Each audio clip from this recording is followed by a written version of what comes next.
Hi, I'm Ambassador Sujay, and thank you so much for joining us. I've had the privilege of having some amazing experiences all around the world.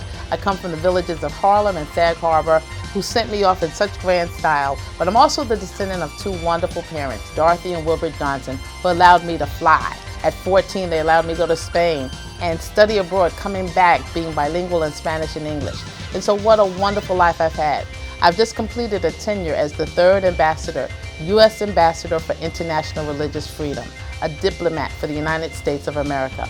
How wonderful it is to have served two living presidents, President William Clinton and President Barack Obama, 3 cabinet secretaries, and now to try to bring the world to you. I've met some amazing people who are doing some awesome things, who've overcome challenges and still stayed on point and now are doing good in the world themselves. So you'll see some of them in the Conversations with Ambassador Sujay. I hope you'll stay with us, not just today, but throughout the series. You can always visit us on Facebook and like us at any time.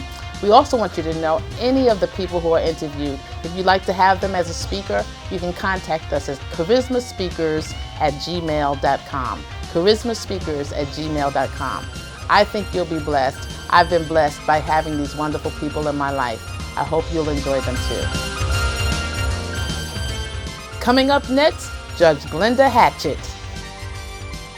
I'm Ambassador Susan Johnson Cook, and it is my delight to be with you. We've been interviewing world leaders who have integrity, values, faith, and today it is my honor to have with us Judge Glenda Hatchett. Welcome. Thank you very much. I'm delighted to be with you. Thank you so much. We've been talking about values, about faith, about integrity. Yes. You came to the Bahamas for a special ceremony. What was that? Magnificent ceremony as Bishop Neil Ellis was elevated to the presiding bishop for the new global United Fellowship that is just going to be such a powerful force in the world. And so it was really my blessing to be here for that. Now, you've been a judge. We've watched you for many years. Yes. One of the scriptures say, on these two hang all the law and the prophet. Yes. As a judge, where does your faith come in? My faith is overriding. People would always say to me that, you know, there has to be separation of state and church. There can't be a separation in my heart, because so much of who I am, all of who I am, is defined by my relationship with God, my faith, what my parents instilled in me about treating people with fairness, with respect, and so that is who I am, and I can't divorce that. Right. I understand the constitutional principles, but I know that every time I take the bench, I have to feel a sense of optimism, a sense of hopefulness, even in the darkest hours. And the time I can't do that is the time I can't do this work. That's great. Well, this is about hope. This whole show is about hope. Yes. Where do you find hope in America these days? We've seen some dark places. We have. Where do you find hope? I start my day every day in prayer. I do. I say that very clearly to people, that I start my day on my knees, asking for guidance, asking for strength, because we can't give up. In my last book, Dare to Take Charge, I start the book with a story about the time I almost gave up.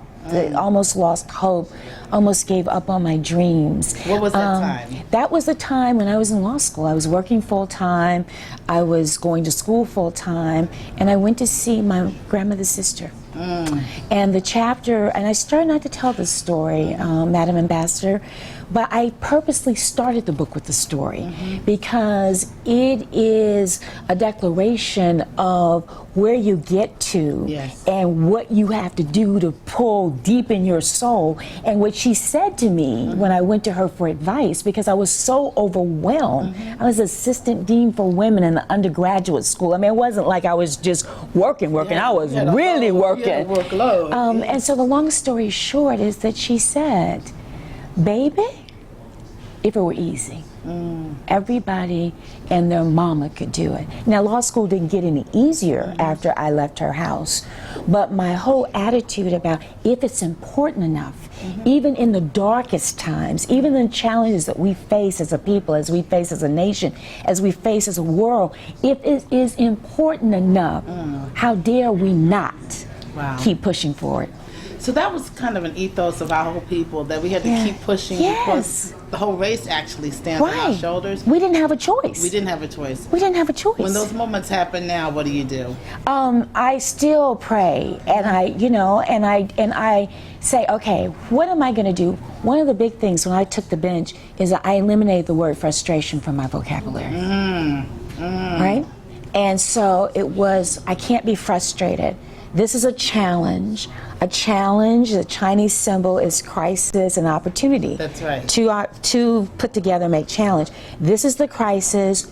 What is the opportunity? How do I seize this opportunity? Now, I'm not Pollyanna, and I don't think every day is going to be okay, because it's not. No. I mean, it is hard. But you find the optimism. Optimism, and how do we kind of how do we not kind of, but how do we go ahead, and how do we look beyond that gap? Wonderful. That's wonderful. Because generations yet born are depending on us. Very much so. They're depending on us not to give up and to find a sense of hopefulness. In the ceremony last night, it said that Bishop Ellis did not take the elevator nor did he take the escalator, but he took the stairs. Took the stairs. What were the stairs in your life? The stairs in my life, I was born a little colored girl in the Deep South.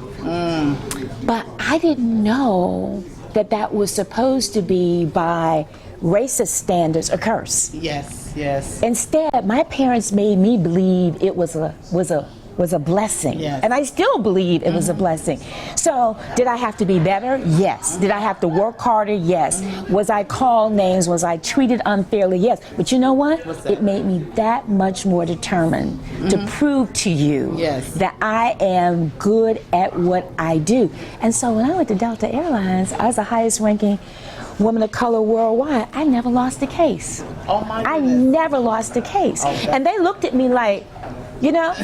Oh wow, we call you the bad mama jamma in New York. Oh, that's awesome.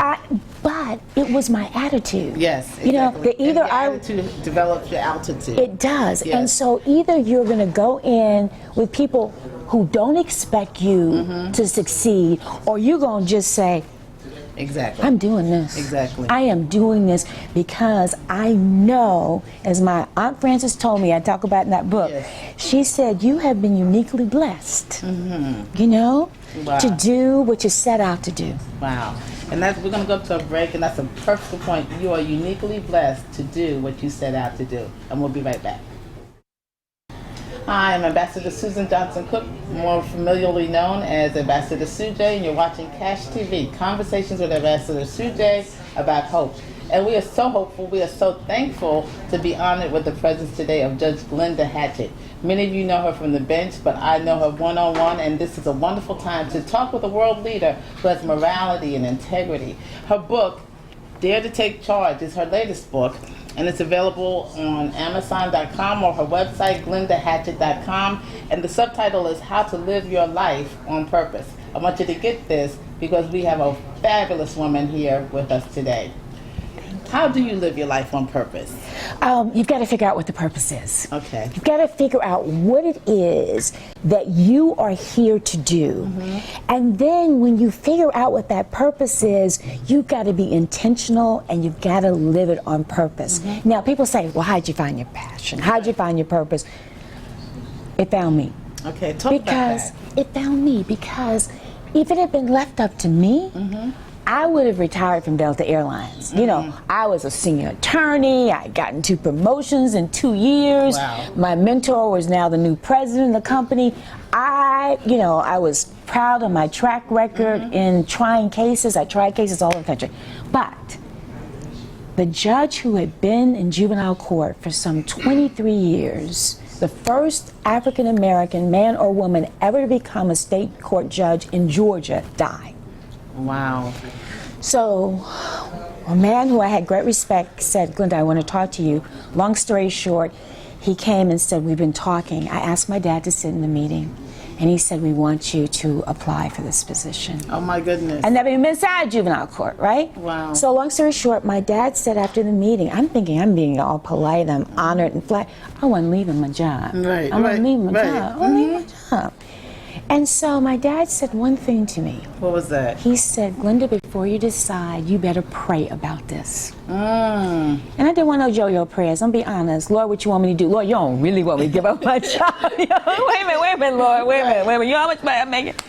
But I did pray about it, and I struggled. God struggled with me on this because it was not my plan. Right. And so when I got to juvenile court, the first week I had this case, and I talk about it in this book.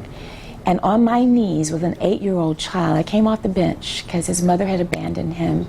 And I got down on my knees and I took him into my arms. Oh my goodness. Because they said, don't come off the bench, Judge. You're not supposed to come off the bench. And I said, I've been a mom a whole lot longer than I've been a judge. Oh my goodness, I can see the And moment. so I got on my knees, and it was at that moment on my knees with that 8-year-old child that my purpose and my passion intersected. Oh my goodness. Because it was not my plan. God had a different plan for me. And this is the work that I have loved most. I mean, I was good litigator, Right. I was good corporate attorney, but this is what I was supposed to do. So you were fulfilled and it was your passion. It was my passion, and I believe it's my purpose. But whatever that is for you, whatever that is for your audience, that just find that purpose in your life and be very intentional about it in a way that you'll do something here and now that will live beyond your lifetime. That's an important piece. So you live your life on purpose.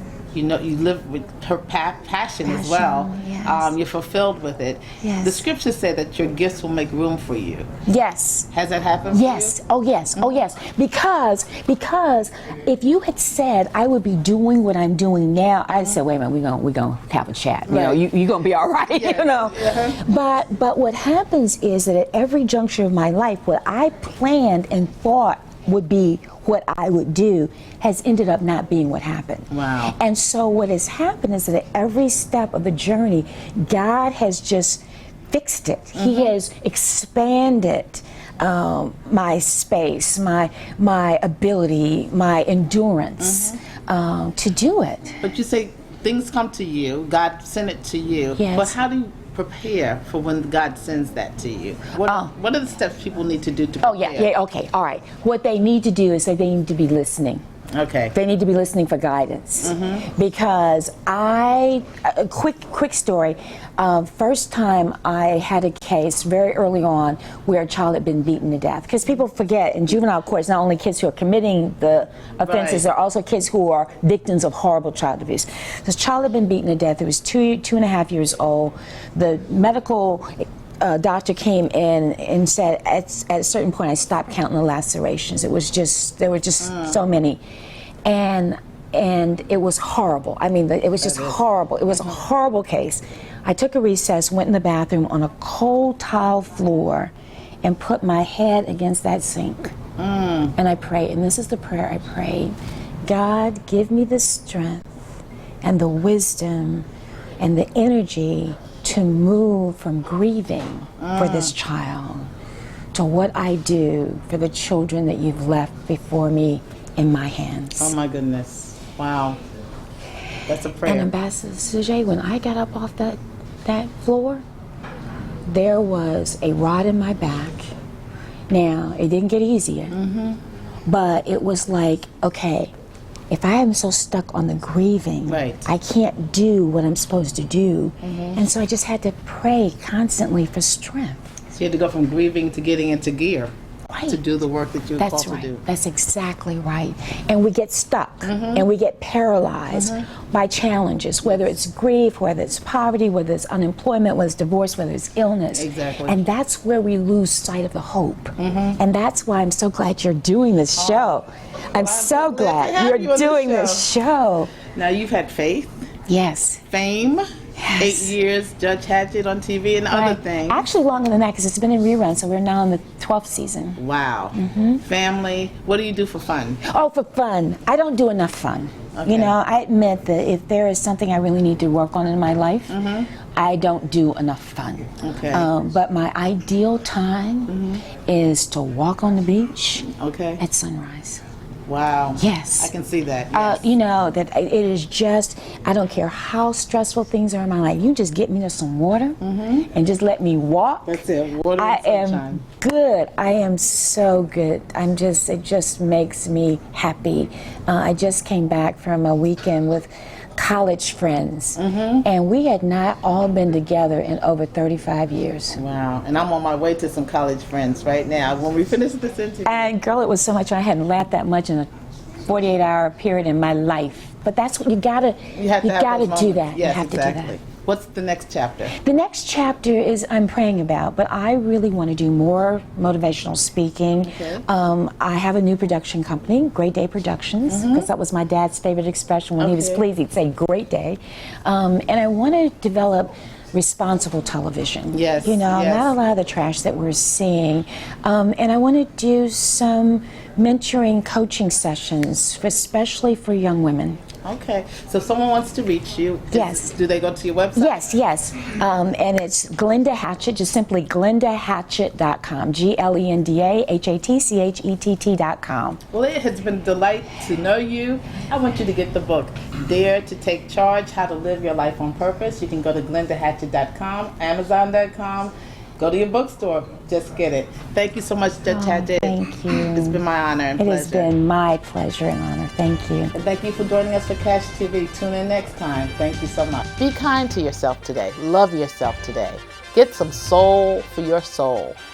You've been watching Conversations with Ambassador Sujay. This show is being brought to you by Charisma Speakers. You need a speaker with charisma. Contact us at charismaspeakers@gmail.com.